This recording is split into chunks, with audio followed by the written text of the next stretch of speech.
تو کیسے ہیں دوستو؟ ویڈیو کی شروعات میں کچھ ان افراد کا ذکر کرنا چاہوں گا جن کا حقیقت سے کوئی تعلق نہیں، لیکن ہمارا ہر بچہ انہیں آئیڈیالائز کرتا ہے، ان جیسا بننا چاہتا ہے، ان جیسا دکھنا چاہتا ہے اور ان جیسے کاسٹیوم پہننا چاہتا ہے۔ یہ وہ افراد ہیں جو جلد بازی میں اپنی پینٹ کے اوپر ہی اپنی انڈر ویئر پہن کے آ جاتے ہیں اور انہیں نام دیا جاتا ہے سپر ہیروز کا۔ سپر مین، بیٹ مین، اسپائڈر مین ہمارے بچوں کے دماغوں پہ ہر وقت حاوی رہتے ہیں۔ اس میں غلطی ہماری ہے۔ جسٹ فار انٹرٹینمنٹ ریزن یا بچوں کو مصروف رکھنے کے لیے ہم موبائل پہ یا ٹی وی پہ ان کی اینیمیز یا موویز لگا دیتے ہیں اور اپنی مصروفیات پوری کرنے لگتے ہیں۔ کچھ بڑوں کی تو میں نے یہ صورتحال دیکھی ہے کہ اپنے ششکے پب جی یا پھر چٹ چٹ پوری کرنے کے لیے اپنے بچوں کو دے دیتے ہیں۔ ہم میں سے کتنے ایسے افراد ہیں جو اپنے بچوں کو انبیاء کرام کے واقعات سناتے ہوں، صحابہ کرام کے واقعات سناتے ہوں، یا بیڈ ٹائم اسٹوریز میں ہم شہزادی نیلوفر یا جل پریوں کی کہانیوں کے علاوہ انوینشنز کے بارے میں ذکر کرتے ہوں یا صحابہ کرام کے واقعات سناتے ہوں۔ 5% تعداد ہوگی ایسے افراد کی، اور آج کل تو کورس سے بھی یہ چیزیں غائب کرتی جا رہی ہیں کہ آنے والی ہماری نسل انٹروڈیوس ہی نہ ہو ہماری تاریخی ہیروز سے۔ ان باتوں کو مد نظر رکھتے ہوئے اپنے چینل پہ ایک سیگمنٹ کی شروعات کر رہا ہوں جس کا نام ہے دی ریئل ہیروز۔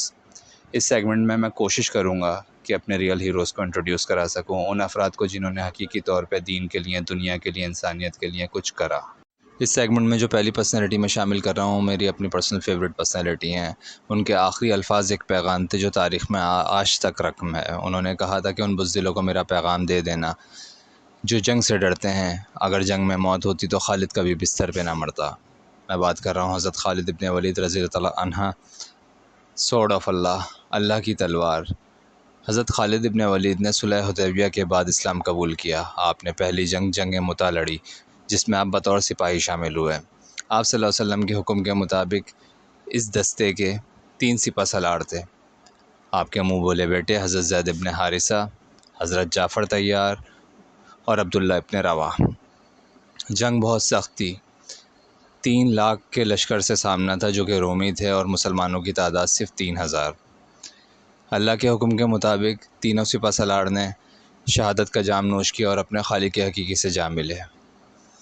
اب تمام سپاہیوں کی نظر حضرت خالد ابن ولید پہ تھی، کیونکہ وہ جانتے تھے کہ اس وقت ہماری فوج میں ان سے زیادہ بہادر اور دلیر بندہ کوئی نہیں۔ جب سپہ سالاری حضرت خالد ابن ولید نے سنبھالی تو آپ صلی اللہ علیہ وسلم نے مسجد نبوی میں بیٹھ کے کہا کہ اب جھنڈا اللہ کی تلوار نے اٹھا لیا ہے، اور وہیں سے انہیں یہ لقب دیا گیا۔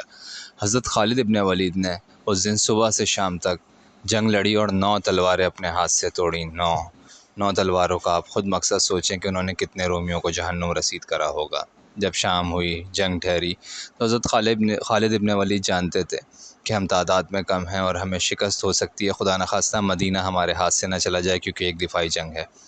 حضرت خالد ابن ولید نے اپنے فوج کے آدھے دستے کو کہا کہ تم جا کے پہاڑ کے پیچھے چھپ جاؤ، اور جب صبح جنگ کا آغاز ہو رہا ہو تو تم خوب دھول مٹی اڑاتے ہوئے آنا اور ہم میں شامل ہو جانا۔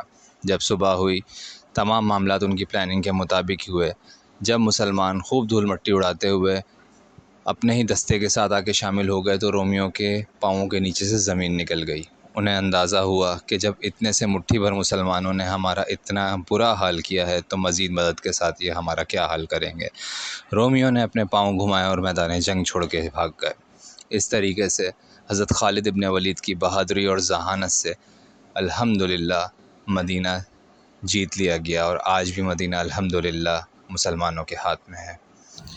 یہ ہیں ہمارے ریئل ہیروز، جنہیں آج تک ساری قومیں کہتی ہیں کہ خالد نے ہزاروں جنگیں لڑیں پر انہیں کبھی کوئی مات نہ دے سکا، اور ہم اپنے بچوں کو کارٹونوں سے ملاتے ہیں۔ جلد ملیں گے ایک نئی ویڈیو کے ساتھ، تب تک کے لیے السلام علیکم۔